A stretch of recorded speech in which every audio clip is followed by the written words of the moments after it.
Welcome to another episode of the City Boys Show. I'm Javier. This is Danny. What is up? We had to get rid of the nice song with the flute because we stopped winning.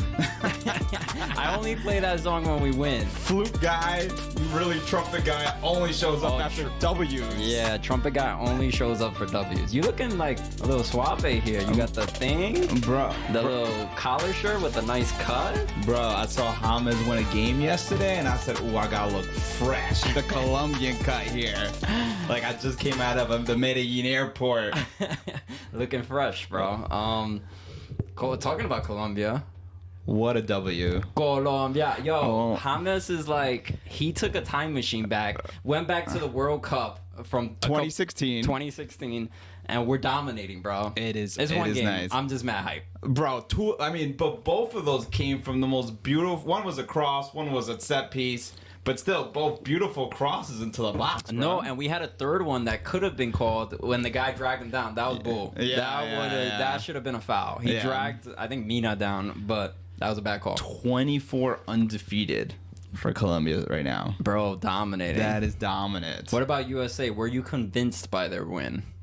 I didn't watch the game. Damn, bro. Did you watch it? No. Yes. All I can consume right now is Euro and Copa.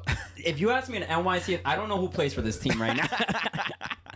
I am consumed. Not 12 hours of my day go to soccer, bro, and none of it has to do with NYCFC. This is how divorces happen, bro. Too much soccer during this time of year. Yeah, while I'm drinking a beer and doing a podcast about NYCFC. Yeah, this is why divorce happened. Babe, don't leave me. Too much soccer.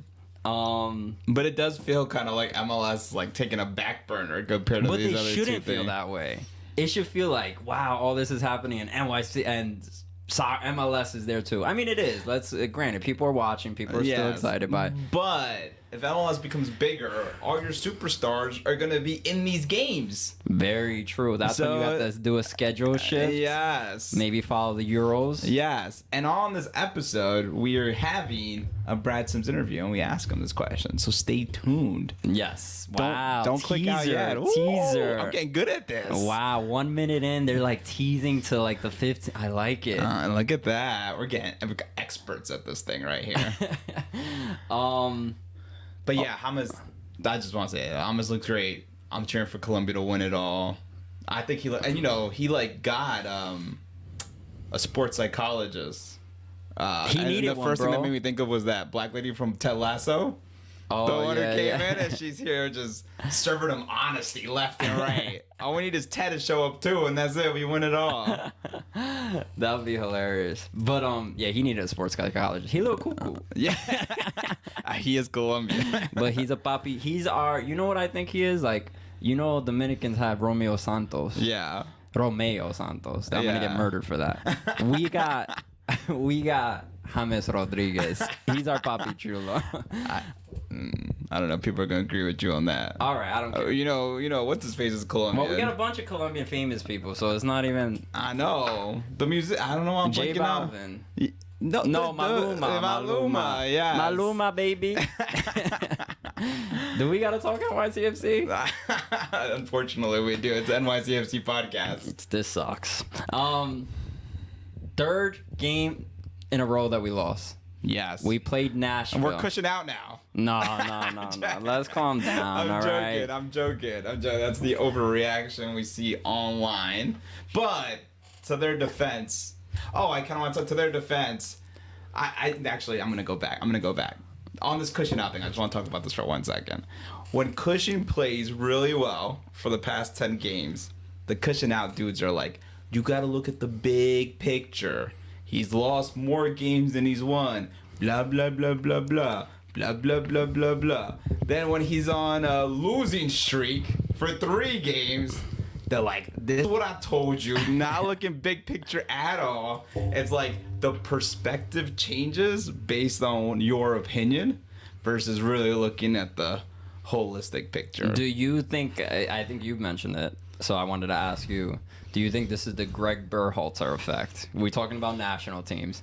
It's like when USA plays well, it's not, in spite of Greg Berhalter. Yes. You think it's that kind of effect? 1,000%. Fair. But you know what? I will say to like the people who may have been cushing out, they changed their perspective. When he was doing well, a lot of those cushing out things came out. They gave props to where they were like, look, I mean, the team's performing. We can't knock them for that. So I don't think it's like, oh, you're cushing out. You will always be. Like, I think fans are willing to change their opinions and by the way the team performs. And granted, the team was dominating. And the team is not dominating right now. But I don't think it's like one way of like, oh, we're all cushing out and we'll always be cushing out. There's only a few select people I say are like that. I would say that I'm generalizing the fan base, but I agree. There's more nuance in it. But I would say something you just said. Damn, I can't remember, but it was a good point. But it's in my brain that I might bring up later. Okay, we played against. Oh yes, it's a 3-game losing streak, but really it's a 2-game losing streak.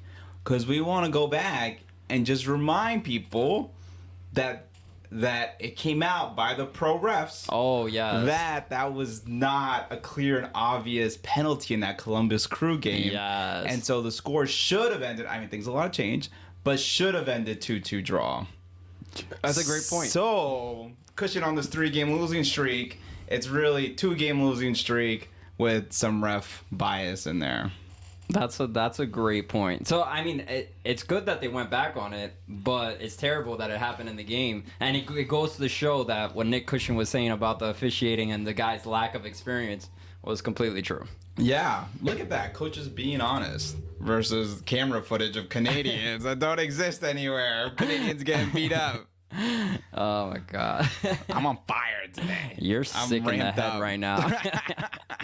All right, let's get to this Nashville NYCFC game. Starting 11. This one was shocking. Yeah, I just want a disclaimer. Neither of us watched the LA Galaxy game, so we will not be talking about that game. I was sleeping. I tried, and I was like, nah, I can't. And you know what? It was a June team, so I had the day off from work.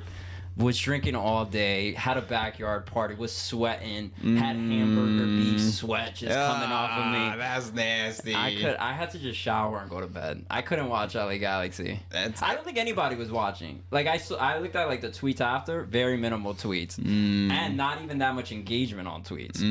People were tired. It's a 10:30 game. Is tough when you're on the Wednesday. North. Yeah, exactly. People got to go to work the next day, and for the people who got Juneteenth off. Yo, that summer sweat is no joke. The beef sweat? Yo, the beef sweat is nasty. Yeah, that's so nasty, bro. You can smell it on somebody. You know I'm about to get that beef smell again. I'm going to Copa America today. Chile versus Argentina. That's going to be a real American tailgate. They're selling burgers. Churrasco, bro. You don't get the beef sweats from the churrasco. That's true. You know what I love about Copa America, too, though? What? People be the most Hispanic version of themselves. The reporters. I feel like when they're the same announcers are calling like U.S. games or other leagues, you know, they get Americanized version of themselves. All of a sudden you're playing Copa America, they're rolling their R's. They're talking. Yesterday the guy was talking about that tea that they drink. I forgot the name of it. Yes. But they were just going. Everyone's getting mad Hispanic. Yeah, I think at one point they were like, "Oh, that's a Colombian salsa right there." I'm like, "What the fuck are you talking about, bro? They're playing soccer." And even in the English, when they score a goal, that goal goes mad long. Goal. You know what? It drives me crazy though. The British dudes and the European, like Europa. Yo, I get so mad. I feel like I have to watch it in Spanish. I just don't have Univision or the TUD network, so I gotta watch it in the English version. But they're just so boring sometimes, bro. They're dry. But when they shit on somebody, it is so funny. Yeah, bro. they do got great humor. They do. All right, focus. We got a show to shoot, bro. MLS what? I also What's gotta an get MLS? out of here. 15 minutes. 15 minutes. This guy's gotta go to the Argentina game. Got a free ticket to go see Messi play. I'm hyped. We all jealous over here. Okay. Maxi, let's just go with the starting lineup. Ojeda, Maxi Morales, Baccarat, Park, Sands, O'Toole, Risa, Martins, Hellenic, and Freeze. Initial thoughts. Maxi got a start? I know. I think he just said, Nick Cushing previously to this game was like, hey, look, Maxi's really got to get into the lineup. And then he saw 2 losses in a row. He's like, nah, Maxi, we need you in the lineup. It was pure panic. He hit the panic button. I got excited about it until the game started, and then I wasn't so excited about it. He played 80 minutes. Yeah. That's insane. That is insane. My man's older than most of the league. You're playing 80 minutes. So elaborate on that. You said you got excited when you saw him out there, when you saw the initial lineup, and then you saw him perform. What about his performance didn't you? I wouldn't say his performance in particular, but I think we got to take some context here, where the team was looking a little slow, and you got a 36-year-old out there who isn't really up to speed. So I think what I saw a lot, there was two big things in the game, but I think the first thing was like just being a step too slow. They played Columbus Crew. They had to fly out to LA. They never came back home. Flew to Nashville, and you could tell there were moments in the game where Santi or Ojeda had a counterattack. They'd run up the pitch, and no one was nearby. They were on a complete island. And I'm not talking about like 10 yards. It was like 40 yards behind, where you saw Parks, Maxi Morales, Wolf just being so far behind. And you're like, and this is in the first half of the game. And you're like, this team looks exhausted out there. So I think we need to take that into consideration in this game, is the exhaustion of the game. And I think what I saw too was a storyline was Maxi played the 10. Santi was on the right. Yes. And Ojeda was on the left. But Maxi didn't stay on the right too much. You could tell that Maxi kept pulling himself into the center. And so you kept seeing Micha on an island alone on the right side, and it was Santi and Maxi in the middle. But I felt like because Santi was playing so much in that middle with Maxi, he was like congesting those lanes. And I know that like that's the whole thing, is like Santi could like float around and play all these positions and distribute it. But I felt like he got in the way of Maxi doing what Maxi does best. I think we needed someone who dedicated themselves to that right wing, or at least somewhere near that area. And bro, Santi was everywhere. And I wonder if anyone said, look, chill the fuck out on the right. Just chill out there. I don't know. I didn't love that game plan with Maxi and Santi out there. I felt like it was tough. But I mean, that's gonna be an issue, right? Like, we need to see Maxi out there, and we need to see Santi out there. So how the hell is that? And you can't just tell Santi, look, go back to what you're doing. And if you look at Santi's FOT mob, he had a 7.9. You would say Santi was having a pretty decent game. But I think that's going to be an issue moving forward if we want to see these two guys on the pitch at the same time. Yeah. But I guess my concern is Baccarat again.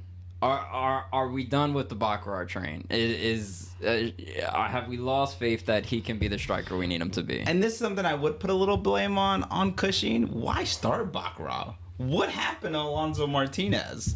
What is it that Mounsef is doing that's consistently having you start the guy? Like, I think I'm a bit confused by that. I will say, this is the first time that Baccarat and Maxi Morales were on the same pitch at the same time.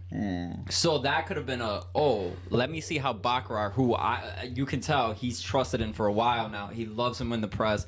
He loves his intensity. Let me see how these two work together. And you're only going to see that in in-game action. So maybe this was the game to test it. And Nashville was depleted. This was a team that was very depleted that we probably should have gotten a win against. This was our opportunity. So I could see his reasoning saying, hey, Maxi, let me see how Maxi and Baccarat are done. We haven't seen that connection. But I think this just keeps going back to that problem where we don't have a true number 9. Yeah, and they kept talking about it during the announcers were talking about it. Like, it's been this many games. This guy, I think he said like 40 games and 1 goal, which doesn't make sense because I don't think we've played 40 games. That couldn't be right. But 1 goal this season, and he's had the majority of the starts. It's tough, man. And I think not only I felt like the things that he typically does well didn't look as great. I felt like, and it may be because he's tired, because I think he started against LA Galaxy too, and so I think so. Who, Mounsef? No, yeah, he didn't start against. No, I'll double check that, but keep talking. Keep saying your point. Okay, well, point is, I didn't feel like he had the spacing that he usually had, and on top of that, bro, there were some shots. There was a shot where my man just missed it was Charlie Brown. Homie, he literally went to go see the ball and like kick the ball right next to the goalpost and just like fell down and missed it. Yeah. I'm like, bro, you're the striker of this team. what are you doing? Did Yeah. he start that game? No, yeah, he did actually. You look at that. So maybe he was just exhausted, but he didn't have. You saw Maxi pressing harder, I thought, than you saw Muntsef doing. So I thought even like the redeeming qualities of Muntsef, you didn't see in this game. I think this was his worst game this season. And what do you say about, I guess, not having Hannes Wolf out there? That's a tough one for me because Hannes Wolf, I feel like, has become a staple in this lineup. And to not, granted, he did start against LA Galaxy, so I get it, rotation, Yeah. you have all these wingers. But what makes Hannes Wolf so good?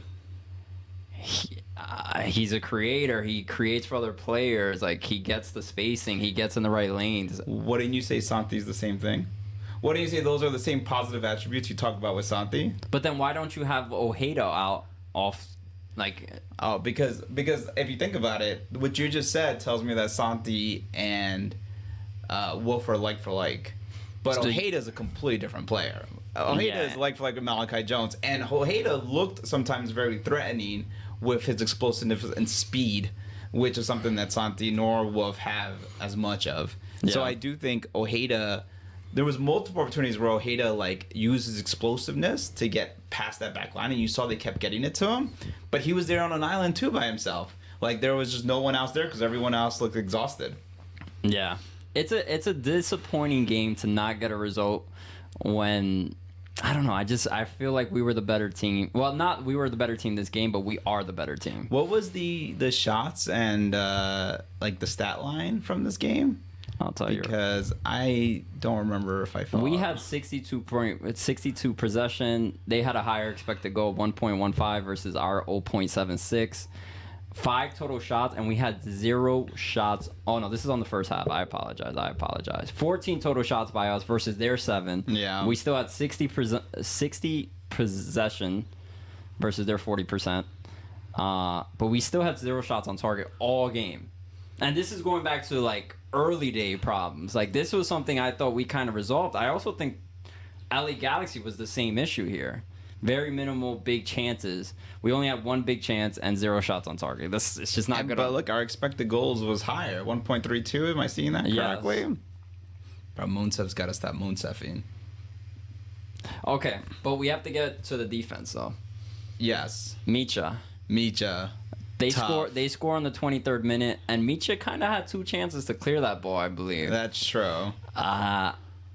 It should if Kevin O'Toole can take that left back, we already know he's the left back when he's healthy. If he's gonna always start, that battle between him and Gray is where are we going? Because we've kind of praised Micha, but then he's also had bonehead games. He got the red card against Columbus Crew. Yes.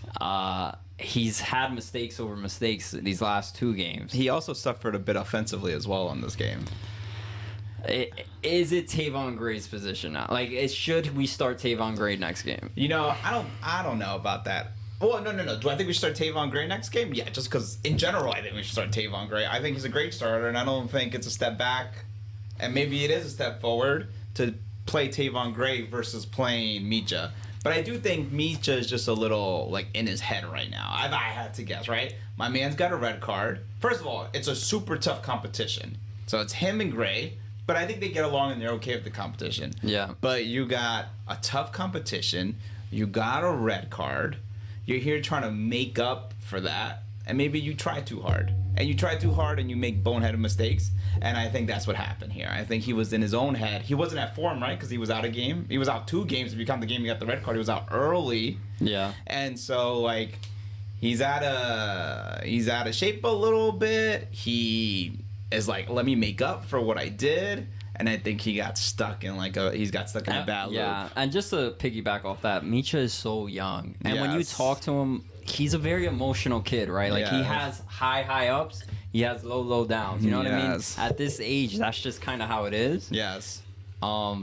I'm talking like I'm mad old, bro.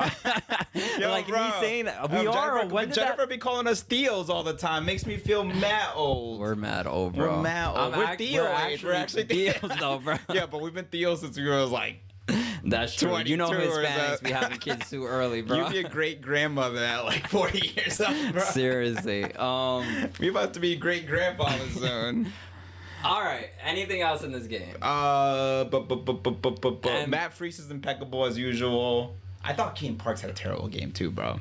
But I'm going to once again blame Keaton Parks for being really tired. Because, I mean, if you think about it, is Keaton Parks resting? I'm pretty sure he would have started against LA Galaxy. And this is something that I give Cushion again. Rotate your players, homie. Like, I just thought Parks was just obviously tired. Obviously lost a step. Put in Pereira earlier. And I thought they didn't. And I thought he could have maybe contributed more to the game. So I would say, like, do that. Please. Like... And like, when you saw the team slowing down, bring them in. Like, you have the rotation. It's a week until the next game. Play some of those players. When you put in Malachi Jones, I thought Malachi Jones, again, was fuego. I don't know what his rating was, but his parents were at the game. His brother was on the Nashville team. Yeah.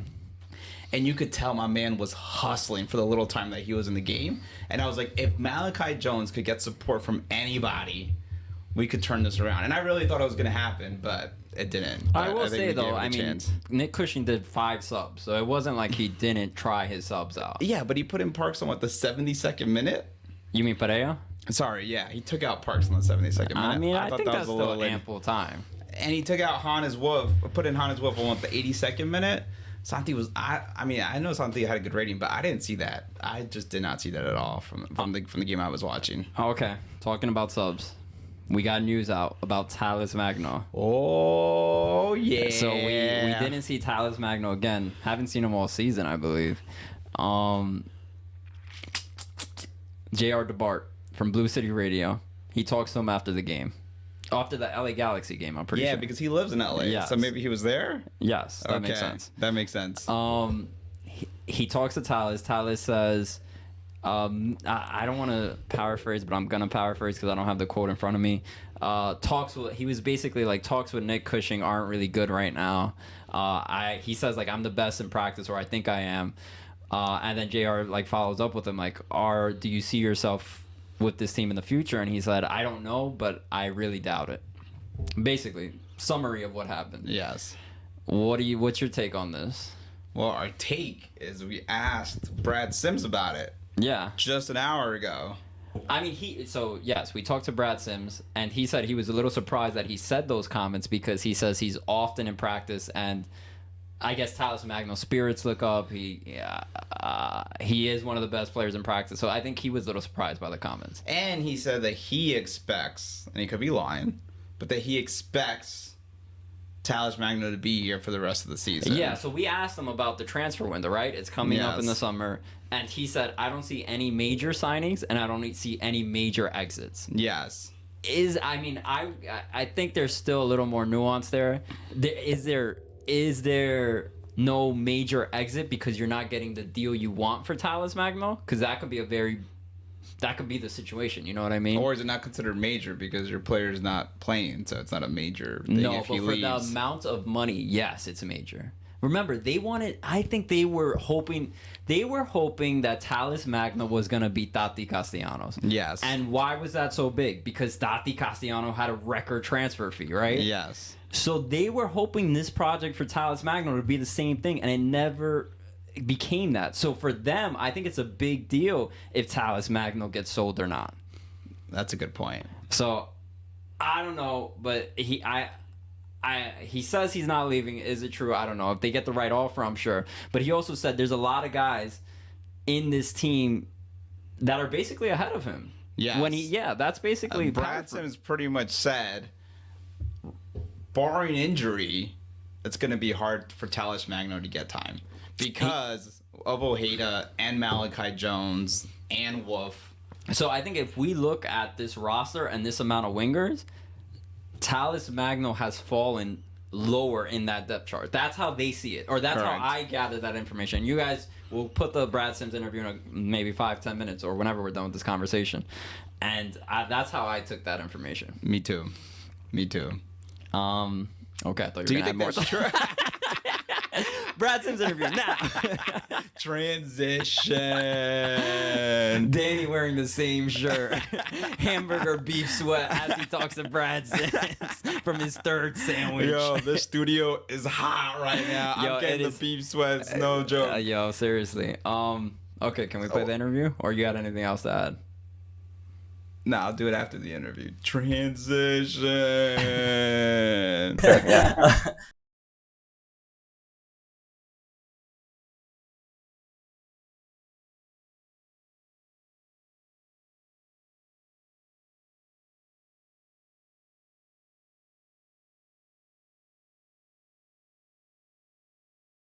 Great time to be a soccer fan anywhere, but in New York City, especially. I think I was walking around the streets earlier today. I had a meeting about 20 blocks away, and I was walking and peeking in different restaurants and bars and everything, and the Euros are on.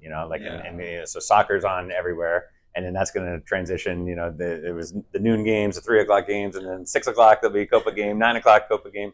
And so it's just like all day, all night in New York City. It's soccer right now, and so it's exciting. So we're doing some activations, throughout the city during Euros and during Copa. Like, so whether it's kind of like showing up at bars and restaurants, and with New York City FC stuff, and like in doing some things throughout the games, throughout the entire tournament. We've been in a number of the parades recently, and working closely to try and target especially the Spanish speaking demographic that we've talked about previously. That's a big focus of ours as well. So like being present in the city with our street team, we've been investing in more people to be able to hit different big events like on pretty much every weekend in the city. So whether it's festivals, parades, whatever's happening in the city, like having a presence there. And like we said, hopefully the way we are portraying our brand is attractive in both the kind of the look and feel of the brand, but also the fact that soccer is top of mind to people in the city right now. The rebrand, has it been as successful? I know it's like a rebrand. Yeah. Has it led to what you guys expected? I know there's been an uptick in attendance by 2% around there. Yeah. Is it exactly what you guys were looking for, or? Yeah, I mean, I think so. Some of this is some of it is qualitative, and some of it is quantitative, right? Yeah. So, like, I think the quantitative is tough to gauge in the near term, because really you would expect this. It's a long-term play. It's like, this is how we're going to portray our brand going forward, and it's not just someone overnight sees us for the first time is like, yes, I'm there, I'm buying a ticket, tomorrow. Yeah. So I think that it's meant to be more of a long play, and we have more to come as part of our refresh and rebrand. It's not finished yet. So later this year, probably in not too distant future, we'll have some more kind of the next phase of the rebrand will kick in. So I'll leave that as a teaser as well. You don't want to break news right now? Not yet. But there's some more exciting stuff coming down the pike here. So it's meant to be a long game, but so far the feedback I've had, and it's anecdotal, but has been overwhelmingly positive. And I don't know. Hopefully you guys like what you've seen so far, and like I said, a lot more to come. No, I've also just kind of heard the team's name a lot more. We talk about doing media for New York City Football Club. You're like, oh yeah, that team that plays in Yankee Stadium. So you kind of see the awareness coming up a lot more than it used to be. A question, kind of on the long-term game. Yep. I noticed even us who, cover NYCFC, we see that it's hard. MLS kind of gets lost with the Euros happening and with Copa happening. And have you guys or the league talked about maybe moving the schedule so it's more aligned with Europe, so then it doesn't get lost when these big tournaments are being played? Yeah, good question. I think one thing that I give MLS a lot of credit for is they are constantly like reevaluating everything, and like kind of everything on the table, because they want and care so much and want so desperately for us to continue to grow this league and grow it at a very fast pace, and especially knowing that where we are at this moment in time with Messi in the league, with Copa and Euros and Club World Cup next year, and FIFA World Cup in 26, all happening here. These tournaments happening here on U.S. soil. We all know that we have this huge opportunity, and so in terms of the calendar, the format of the league that like I think I get the impression that everything is on the table. Everything anything is possible. There's a lot of work from the league, from the owner standpoint, board of governors, and so on, but also focus groups, input from my peer group, from chief soccer officers, sporting directors, etc., into what will make the best possible MLS of the future. And those kind of conversations don't happen at other leagues, because they're more mature organizations, been around 50, 75, 100 years. MLS still around less than 30 years, but I feel like almost the modern MLS, right, is maybe only in the last 10 to 15 years. And so it's still new. League is nimble, and they push themselves to try to figure out how do we capitalize on this moment in time, and how do we build the best league possible for the long term. Makes sense. Second transfer window coming up. Is New York City FC's plan to attack that, get more players, or what's the plan? Well, I mean, if you ask our coach, sporting director, we may have like too many players now. I mean, it's right. I mean, I think that's the biggest conversation every game is like, how do we figure out who's in the starting 11? How do we figure out who's even in the 20? The 9 on the bench.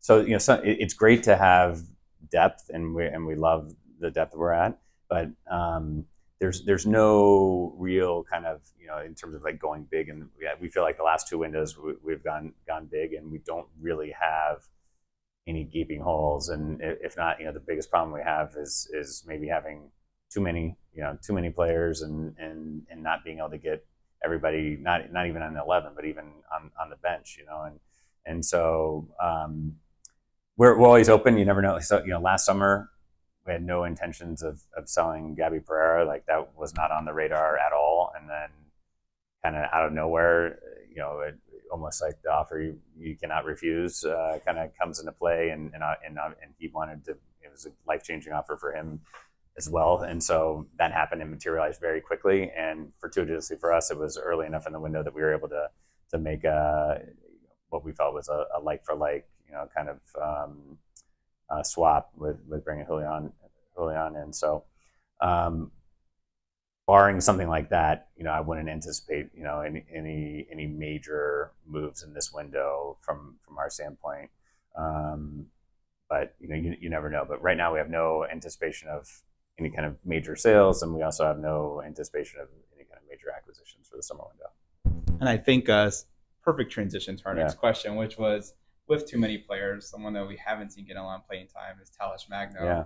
Was kind of a bit of the face of the team last year, right? He was on a lot of material, and now we haven't seen him play at all this season. And just recently, the news came out that he spoke to J.R. DeBart from Blue City Radio, and they mentioned that he doesn't think he's going to be on the team after the summer transfer window. So just wanted to get your thoughts on that and what's occurring there. Yeah, I mean, I've spent a lot of time with Tal. I see him, frequently. I was on the team. I was with the team on the trip to LA and Nashville. I'm in the training facility every week. So he's very much part of the team. Everyone is.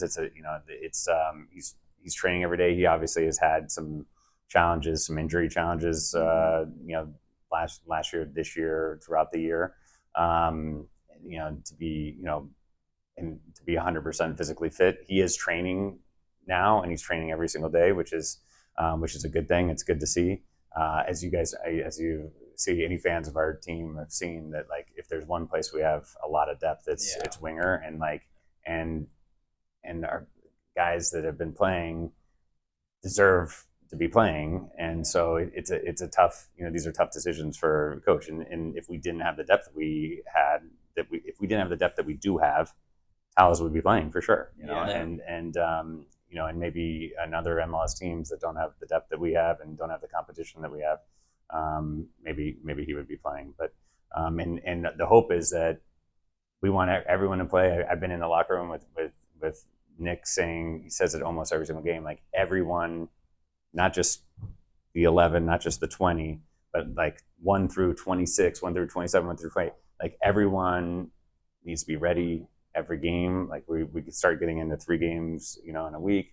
You start getting red cards or yellow card accumulations or injuries. Like that's why you need to be deep and everyone needs to be ready. And that, like in his lines, everyone can have their moment and will be ready to have their moment. You just have to be ready when your number gets called, you know. And so that's the case for everybody, you know, and it's definitely the case for Towers as well.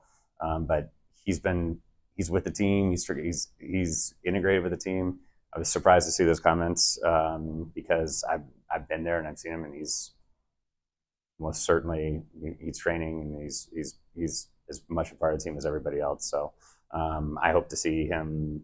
I hope to see him on the pitch like you guys do. Yeah. On the flip side, probably the way he's on the pitch is if one of our guys is getting hurt or not playing up to the level that they're playing, and our guys have been playing at a very high level, and and our offensive position players, we couldn't be more pleased with like someone like a Malachi has been incredible. Yeah. Ojeda has been awesome and dynamic when he's been on the pitch. So it's exciting. But those are also headaches. They're more for Nick and the coaching staff to make, and Dave as well, more so than me. But I think generally we couldn't be more pleased with where the team is right now. We have a young team. You guys know we're still like one of the youngest teams in the league, and I think it's been amazing to see the togetherness overall of this team, and obviously we had a great run of form.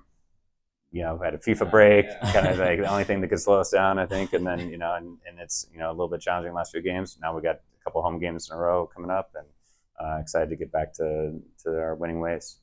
So we talked about the schedule and it kind of becoming congested. When we look at Leagues Cup, it seems like a lot of fans are starting to opt out of Leagues Cup. I guess what's your opinion on Leagues Cup and how Open Cup kind of got dismantled? I wouldn't say dismantled, but as in it's gotten less priority over Leagues Cup. I haven't seen lots of fans opt out of Leagues Cup at all. So, I mean, our numbers, if you add up all of our U.S. Open Cup attendances for the 5 years I've been here, and every single home game is still less than the tickets we have sold for the game against Querétaro right now. So definitely haven't seen that. If that's something that's out there, I'm unaware of it. I think at least for that game, we're only going to have one home game for this year for sure in Leagues Cup, and then there's obviously depending on the seeding and we advance, and you may or may not have home games in the knockout stages, but for the group stage we just have that one home game, and I expect to be a crowd at least on par with all the crowds that we've had this year is what we would anticipate. Sunday night at 8, not as great for us in terms of like group sales and some other metrics that have been really strong. We've been number one in MLS this year in group sales, which is a big driver of our game day attendance. And so, but yeah, so I haven't heard that. I haven't seen that. The numbers don't indicate that that's the case.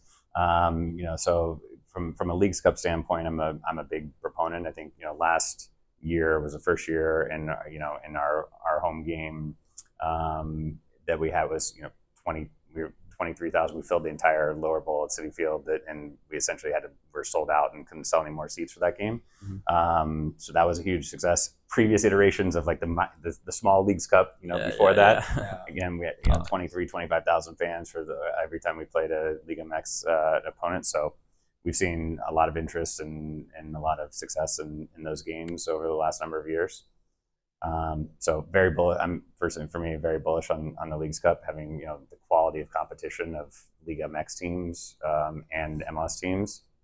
I think it's a great competition. So that's good. If the question on U.S. Open Cup, if you want to get into that, I've said before, plenty of times and on record, saying like I'm pro U.S. Open Cup, like any tournament that has a trophy attached to it, generally, like I'm in favor of, and I'm in favor of us putting our best foot forward and trying to win, and especially one that has a trophy and a Champions League berth, kind of attached to it. And then the answer is yeah, for sure. Like we would be interested, and if we had our choice, like this year, we would have entered our first team. Having said that, I was very happy and excited for our second team to just have the experience. Like even if we had lost the first game, like amazing experience for that group. And I think it's unfortunate that, that currently the rules are, it's an either or. I feel like it should be a both, and of course, like, you wouldn't want to draw first team against second team, but there's ways to get around that, except if they face each other in the final, I guess, but like, there's ways to get around that. So, to me, we couldn't have been a better scenario with with the hand that we were dealt, which was have your MLS Next Pro team play.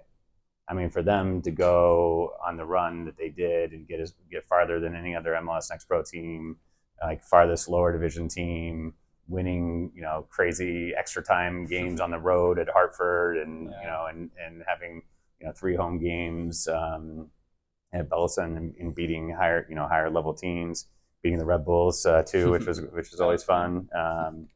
So I think that was an amazing run for them, amazing experience. I feel like MLS Next Pro teams should get that experience every year, and I think MLS First team should get that experience every year.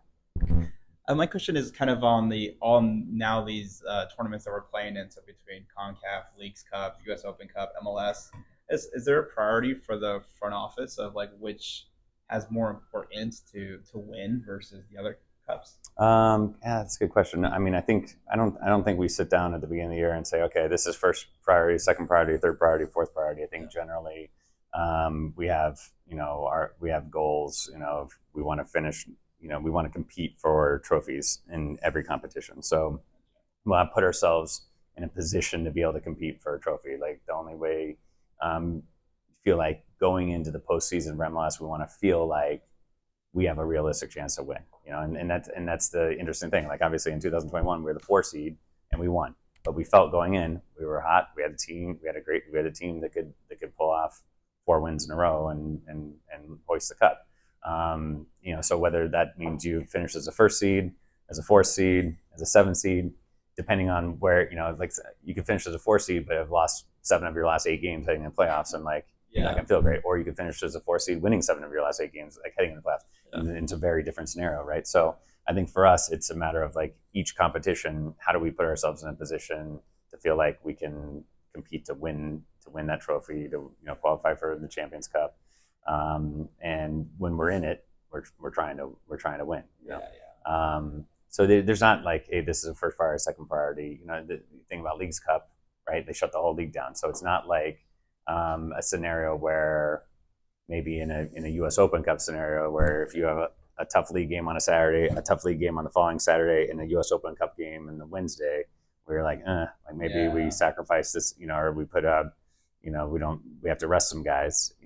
At Leagues Cup, you don't have to worry about that at all, because the only games you're playing are Leagues Cup games. So in Leagues Cup, you're putting your best, your best 11 out there every single time and doing whatever you can to win, which I love about that format. U.S. Open Cup, I think in the previous iteration of that format, a lot of it's going to depend on like what your league schedule is, how much rest you have, what the opponents are, the game's home or away. Do you want to try to get, especially in earlier rounds, like some guys some more playing time that haven't had a chance to get more playing time, thinking if you're playing a lower division team, you might be a good chance to get some guys some minutes and things like that. So, but still with the goal of winning, like you're not just kind of trotting out a team and packing in, which some teams do, by the way. So we have never done that and wouldn't never do that. When we look at is the stadium kind of on the same schedule that it's been on, or is it on track to still open the same time period? Yep, beginning of 27 season. That's the plan. Yeah, so everything's still like on target. Obviously, it couldn't have been like literally impossible to be more pleased with like how the approval process went, how the overwhelming support across the board. Obviously, tons of credit to our partners in the community and our political leaders like Francisco Moya, especially Mayor Adams and many others that like help pave the way to like for that kind of result. But unbelievable. So the support's been amazing. Stadium design is right there, like kind of just getting finished up. Everything is kind of crescendoing at the same time to get shovels in the ground here. Hopefully late September is the focus right now, and then that still puts us on the target to be ready for the beginning of 27 season. Nice. I'll bring a shovel. Yeah, the BYOS, like you'll have a big party, bring your own shovel, everyone will be out there. It's gonna be funny. You get enough shovels, it can be done faster. Yeah, no, totally. Absolutely. There's been a hot debate whether a pigeon will be some type of image on the stadium. Is there any imagery of the pigeon planned for the new stadium? Well, we've purposely put out, some renderings that you guys have probably seen that include that to kind of stoke conversation and and try and so we can kind of see like what people think about it out there. So the artwork is kind of the last thing that is going to come with all the discussion. We have identified here are all the spots where there will be artwork. We're actually, we're going to be going out and working with local artists on a number of these different opportunities and areas. So that's kind of a piece that we've been working with the city on. So we'll see what comes out of it. There's gonna be some things I think where we're gonna get 20 submissions and we'll look and say, hey, and so could there be, something with a pigeon related? Definitely. Has there been any decisions made in stone? Absolutely not. So we'll see where we land. Should put out some ideas of a bodega cat. People have been asking bodega for. Cat, see if you get some traction on that or not. If you put it out there in the world. Just like I said before about MLS, we're taking that approach. Everything's on the table. We're open. And when it comes to the artwork piece, I think we want something that's going to feel like New York City, feel like the 5 boroughs, feel like this is everyone's home. When you're coming in the stadium, so you want the artwork, whether that's on the exterior of the building, the interior of the building, wherever it is, to resonate with New Yorkers and people to feel like, yes, like I'm home and I'm in New York City. This is not something that I would see in Cincinnati or Salt Lake or Austin. This is New York City. Awesome.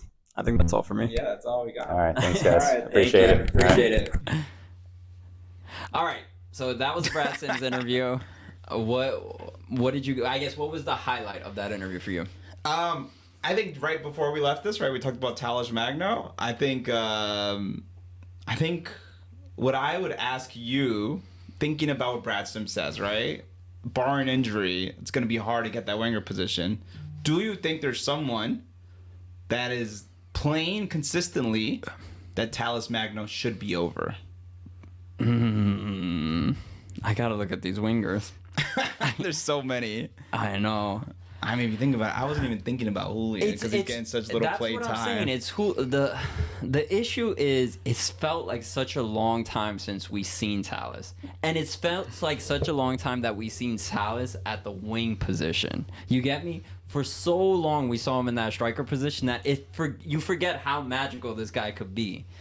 So I feel like he can start over some of these guys. Like, you can't tell me that he can't bring some positivity over Ojeda sometimes, over Julian. Like, they all have their different skill set. That's true. That's why I feel like Talles is an asset. And the fact that we haven't seen him, and it's not injury anymore. Like, you can't keep using that excuse that it's injury. He's even said, I'm doing the best in practice. Like, a player who's injured is not going to say that, right? He's like, oh, I'm still hurt.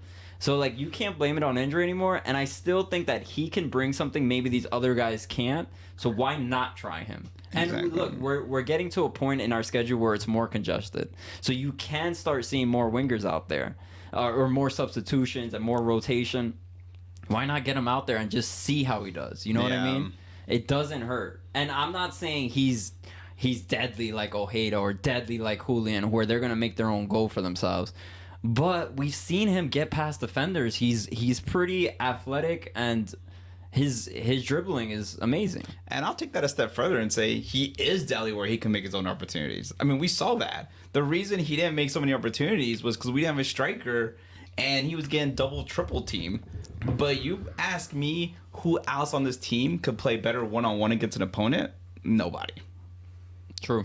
So I do think you're right. I do think Talles Magno should have an opportunity to play. And I think there are those scenarios where maybe speed isn't the way to win, but it's dribbling and that skill set. And I think he has that. So I hope to see him, man. I really like Talles Magno.